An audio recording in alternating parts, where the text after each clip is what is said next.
나도 밤나무 전설을 단편소설로 엮은 활인수는 야담과 단편소설의 경계를 넘나들며 대중들에게 큰 재미를 선사했는데요. 어떤 재미인지 지금 확인해 보시죠. 시작합니다. 치고 들어간다. 이리 치고 저리 치고 들어간다. 작년에 갔던 내 청춘 굵지도 않고 또 왔네. 이원수, 이감찰은 강직하고 고결하기로 유명한 사람이었다. 녹발 홍안의 청춘시대에 일찍이 강원도 강릉에 가서 장가를 들었으니 그 부인은 즉 누구냐 하면 당시 명사로 경양의 이름이 쟁쟁하던 진사 신명화의 귀동 따님이었다. 신부인은 그 아버지 신진사의 고결한 피를 받고 산수 좋은 강릉에서 생장하니만큼 인물이 비범하고 천재가 비상하여 어려서부터 심은 서화가 모두 절득하니 세상 사람들이 신녀라고 칭찬하고 자기는 또 옛날 주문왕의 어머니 태임이 되기를 바라면서 자오를 사임당이라 하였다. 그러한 재원과 제자가 서로 혼인을 하게 되니 그 외모와 덕행이며 재해가 피차 막상막하한 것은 물론이고 금술이 또한 남다르게 좋으니 그야말로 녹수의 원앙과 단산의 봉황이 서로 짝을 만난 것 같아서 보는 사람마다 그들 부부는 천정의 배필이라고 부러워하지 않는 사람이 없었다.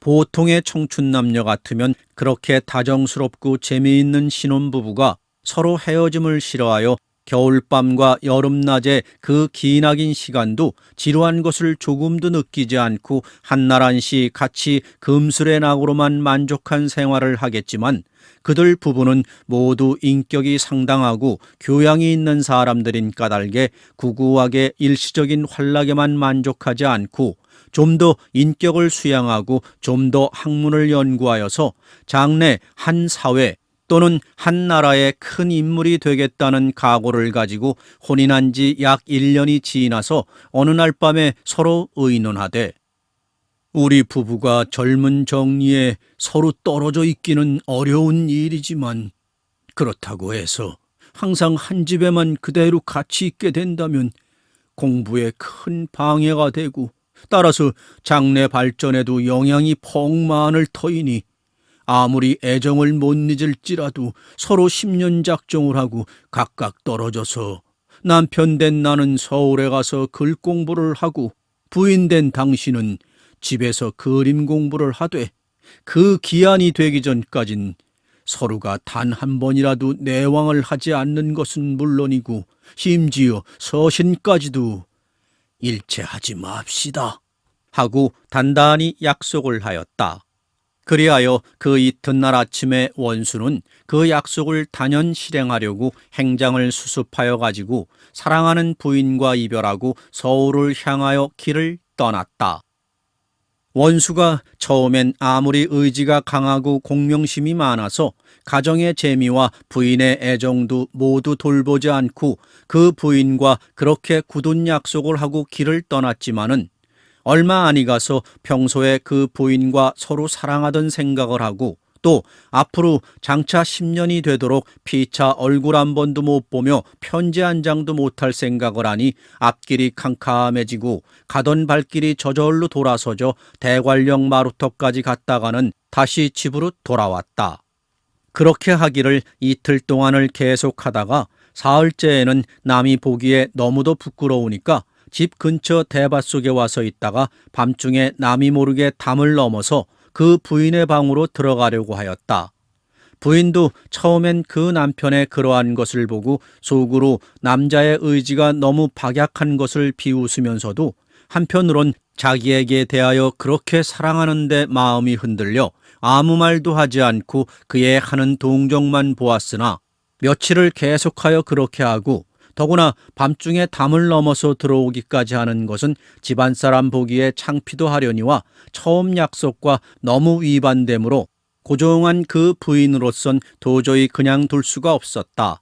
그리하여 원수가 방문 밖에 와서 여러 번 문을 열어달라고 간청하여도 절대로 열어주지 않고 최후에는 가위로 자기 머리털을 선뜻 잘라서 문 밖으로 내어주며 사람이란 것은 비단 부부간이라도 한번 약속을 한 이상엔 그 신의를 지켜야 하는 것인데 그까짓 구구한 애정을 이기지 못해서 신의를 지키지 못한다면 피차에 어찌 신봉할 수 있겠습니까? 당신이 날 사랑하시는 것은 나의 인격보다도 나의 외모를 더 사랑하시는 까닭에 그러하시는 것이니 나의 외모의 한 부분 되는 머리털을 아주 잘라서 드리는 것이니 이것을 가지고 가셔서 10년 동안을 최초의 약속과 같이 잘 지키셔서 성공을 하시고 다시는 우리 집에 오시지 마십시오. 이후에도 만일 또 약속을 지키시지 않으신다면 그땐 난 아주 내 목을 베어서 최초의 약속을 지킬 뿐입니다. 하고 말하니 원수는 깜짝 놀라 후회하며 그 부인에게 사과를 하고 그날 밤으로 다시 담을 넘어서 서울로 간 후에는 처음 약속과 같이 10년 동안이나 한 번도 되돌아 다시 가지 않고 글 공부를 하고 신씨 부인은 집에서 또 그림 공부를 하되 특히 안견의 산수도와 포도, 초충 등을 전공하여 그 화법이 모두 신경에 이르렀다. 원수가 그렇게 공부를 하는 동안에 빠른 세월은 어느덧 벌써 10년이 되어 서로 약속한 기한이 만기되었다. 웬만한 남자 같으면 그 피가 끓고 기운이 용솟음칠 듯한 청춘 시절에 객지에서 10년 동안이나 호래비 생활을 한다면 그 번화하고 유혹 많은 서울 장안에서 반드시 화류장 같은 곳에 몇 번 발을 들여놓거나 그렇지 않으면 허다 못하여 남의 집 행랑방 출입이라도 덜어 하였겠지만은 원수는 원래 강직 고결한 데다가 더구나 그 부인이 자기를 위하여 그 생명같이 사랑하는 머리털까지 자르던 일에 깊은 감동이 생겨서 10년 동안을 한나란 씨와 같이 그 절조를 지키고 열심으로 공부만 하였다. 그러다가 기한이 차게 되니 원수의 그 기쁨은 마치 10년간의 귀양살이를 하다가 석방되어 자기 집으로 돌아가는 것과 같았다. 그리하여 서울에서 단 몇 날도 지체하지 않고 만기가 되던 바로 그 이튿날에 서울을 떠나서 강릉으로 가게 되었다. 지금 같으면 길도 좋고 자동차, 동해선의 기차 같은 것이 있어서 소위 천리 강릉 일일환으로 당일에 강릉을 가겠지만은 그때만 하여도 서울에서 강릉을 걸어가자면 거리가 펑 멀어서 날짜도 여러 날 걸리려니와 하늘이 잘 보이지 않도록 산림이 우거진 대산준령에 백주에도 화적, 강도, 맹수들이 곳곳에서 나타나서 여간한 사람으론 혼자서 길을 갈 엄두도 못 내고 동행을 몇 사람씩 얻어야만 가게 되었다.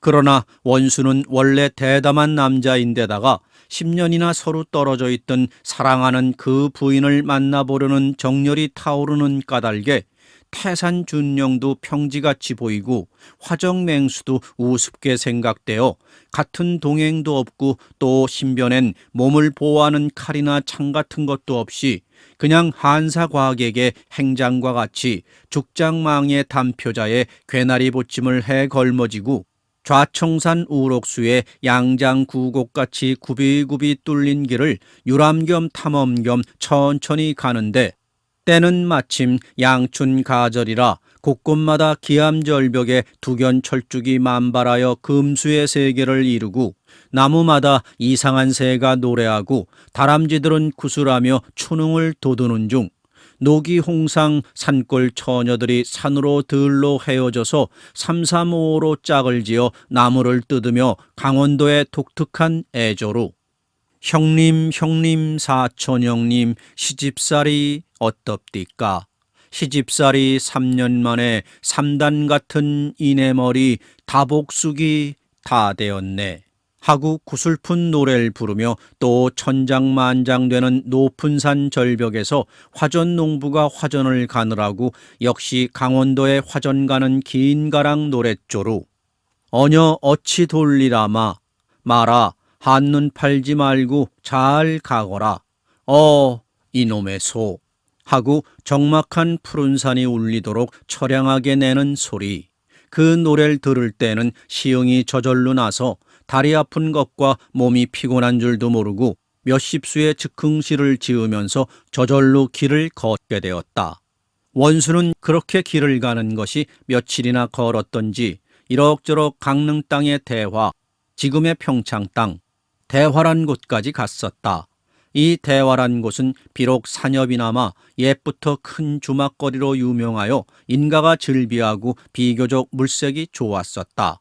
원수가 급히 그 부인을 만나보고 싶은 생각으로 말하면 단 1시간이라도 더 가고 싶었지만 그곳에 당도하고 보니 벌써 해가 다 저물었을 뿐 아니라 여러 날 행로에 몸도 피곤하고 중로에는 대관령이란 유명한 큰 영이 앞을 막았기 때문에 그곳에서 불갑을 하룻밤을 쉬어가야만 되게 되었다. 주막거리로 들어가서 아무 집이나 깨끗한 집이 있으면 하룻밤을 자려고 한 집 건너고 두 집을 건너고 두루두루 정한 집을 찾는 중에 한 집 문 앞을 지나려니까 소복을 입은 한 여자가 나오며 저 손님, 어디로 가시는 손님이신지 날씨도 저물고 하였으니 우리 집에서 하룻밤 쉬어 가십시오. 집은 비록 적으나마 과히 누추하지도 않고 또 식구도 단출하여 조용합니다. 하고 말하였다. 원수는 그 여자를 한번 힐끗 쳐다보니 나이는 약 25, 6세가량 되어 보이는데 비록 산천주막에 있는 여자이나마 얼굴도 제법 숭글숭글하고 때벗게 잘 생기고 의복도 소복을 입은 것이 수수해 보이며 말씨도 또한 정다웠다. 원수는 주인만 보아도 그 집이 과히 흉하지 않는 주막으로 짐작하고 혼자 생각하길 동가홍상이라고 이왕이면 주인 여자가 좋은 집에서 하룻밤 자는 것이 좋겠다 하고 그 주인 여자를 따라서 그 집으로 들어갔었다.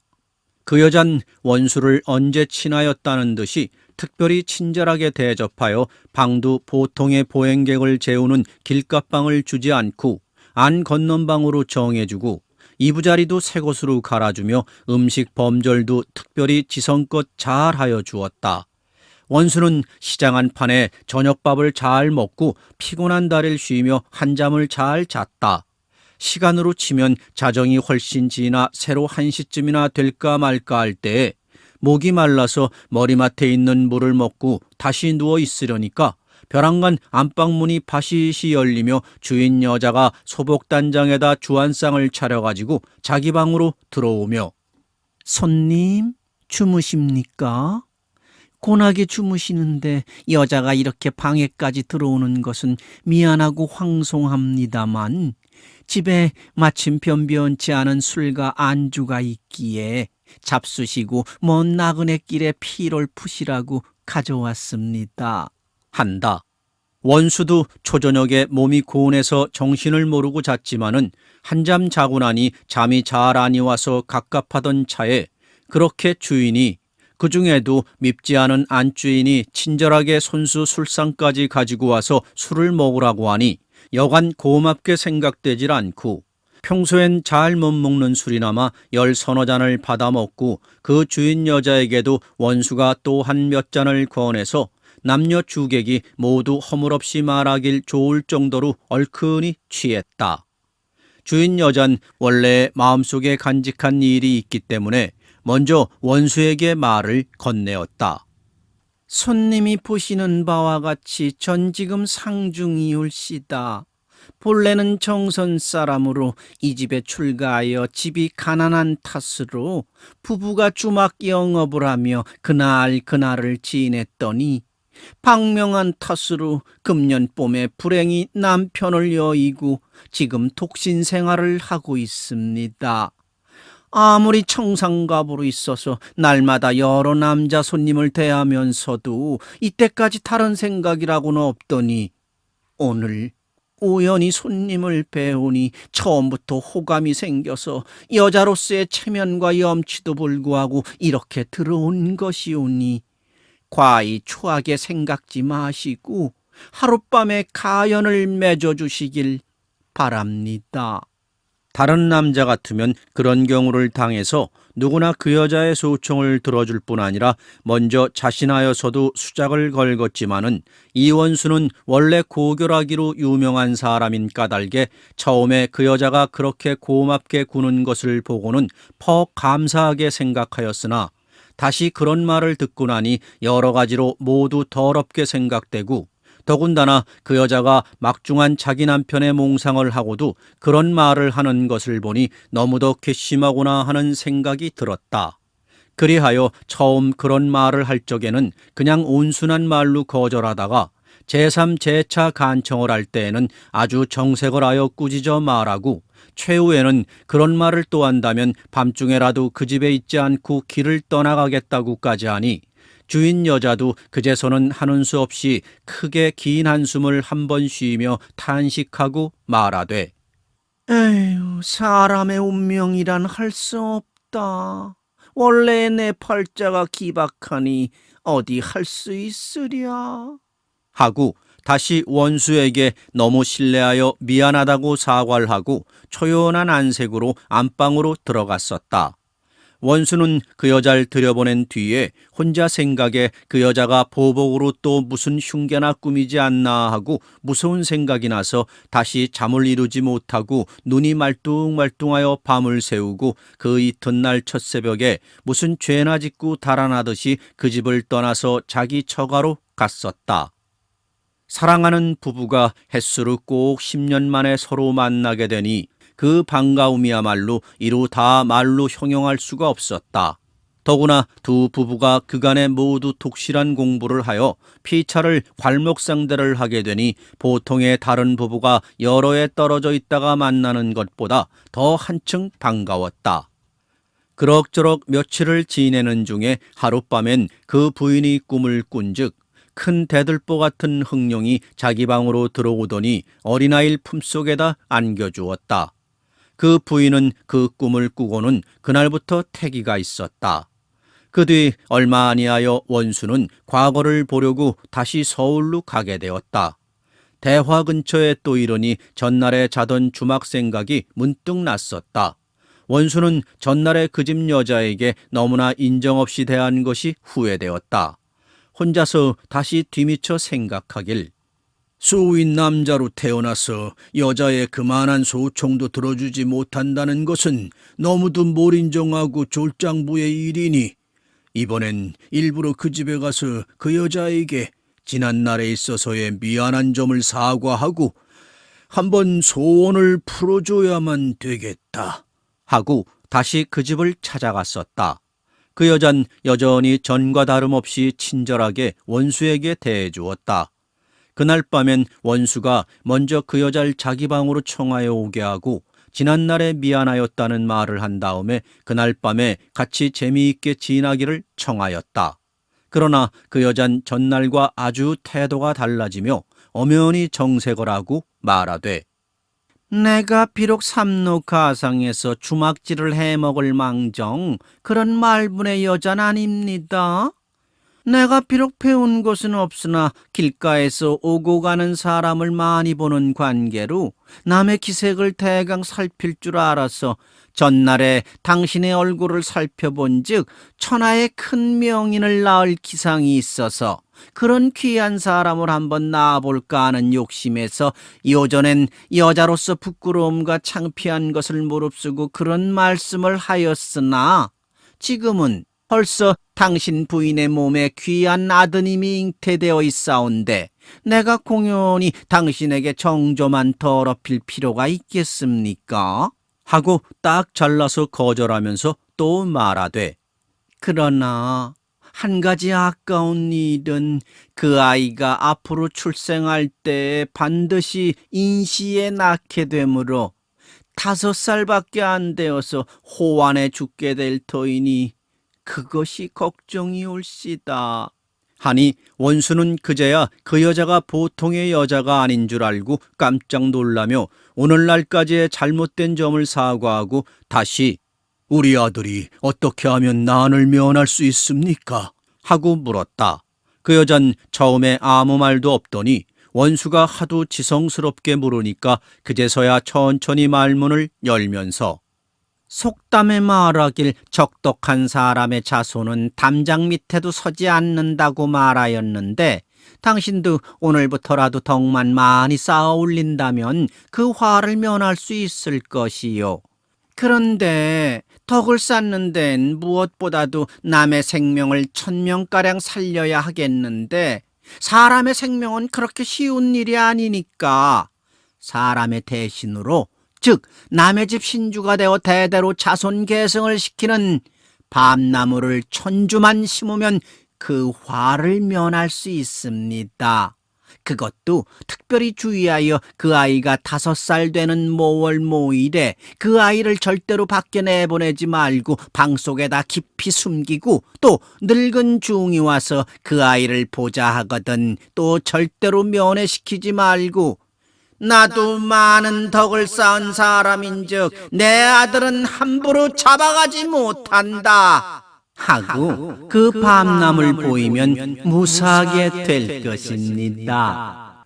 하고 말을 하니 원수는 그의 말에 다시금 크게 놀라고 감탄하여 서울 가던 일도 중지하고 다시 집으로 돌아가서 그 부인에게 전후 사연을 말하고 그때부터 그 집 근처에다 밤나무를 심기를 힘써서 불과 1년에 약 1000주가 되게 되었다. 그리고 그의 12월 26일 인시에 과연 신부인이 아들을 낳았으니 그는 곧 우리나라에서 유명한 대학자요 대정치가인 이율곡 선생이었다. 원수는 그의 낳은 때가 그 여자의 말과 같이 호랑이 때, 인시인데 더욱 놀라고 신기하게 생각하여 특별히 밤나무를 키우는데 주의를 하였다. 율곡이 5살이 되던 해 모월 모일이었다. 원수 부부는 그 여자의 말과 같이 그날엔 특별한 주의를 하여 첫 새벽부터 율곡을 안방 한 구석에다 깊이 가두어 두고 방문까지 잔뜩 걸어 닫은 뒤에 그 동네에 있는 젊은 청년들을 모아다가 특별히 지키게 하고, 원수는 의관을 단정히 하고 사랑에 앉아서 향을 피우고 주역을 낭독하면서 그 시간이 돌아오길 기다렸다. 얼마 안이 있었더니 과연 백발이 성성한 늙은 중 하나가 갈포장삼에 굴갓을 쓰고 대문 밖에 와서 목탁을 두드리며 관세음보살 마우살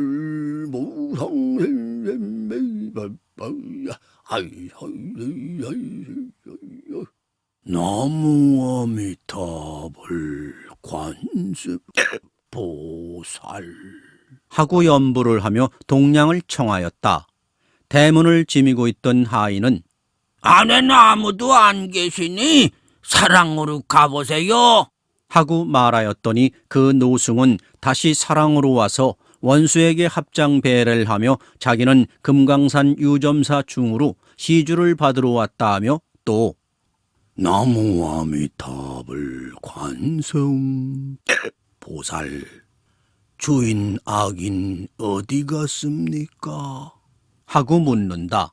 원수는 그 중의 말을 듣고 크게 소리를 치며 호령을 하되 네가 어찌 날 속이느냐?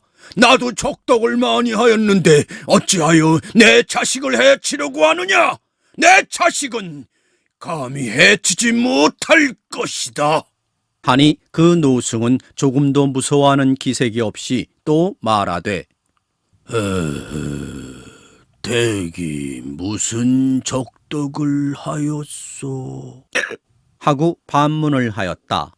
원수는 밤나무 1000주 심은 것을 말하였더니 노승은 조금도 고지듣지 아니하므로 최후엔 원수가 그 노승을 데리고 집 뒷산으로 가서 그 밤나무를 보였더니 노승은 또 수요가 과연 맞았는가 하나하나 세어보자고 하면서 원수와 같이 다시 그 나무를 세게 되었다.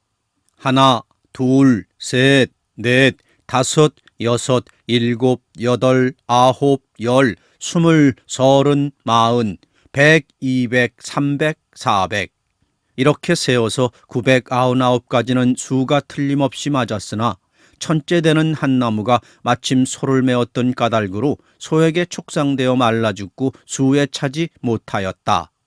그 노승은 돌연 변색을 하고 원수를 돌아보며 책망을 하되 당신 같은 정직한 사람도 거짓말을 하여 천명을 거역하려 하느냐? 하고 아이를 또 급히 내놓으라고 하니 그때에는 아무리 대담한 원수라도 용기가 없어져서 어찌할 줄을 모르고 당황하였다. 그러던 차에 이상하게도 벼란간에 어떤 나무 하나가 말을 하며 잠깐! 나도 밤나무. 하며 나서서 천주를 채우니 노승도 그제서는 어찌할 수 없었던지 크게 소리를 한번 지르더니 다시 큰 호랑이로 화하여 도망을 가고 말았다. 그리하여 율곡 선생도 그 화를 면하고 잘 자라서 유명한 분이 되었다.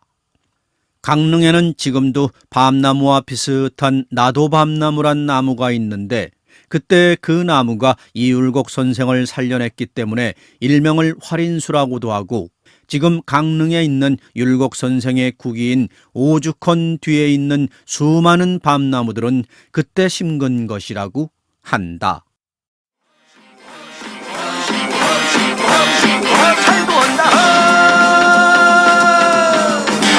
들어간다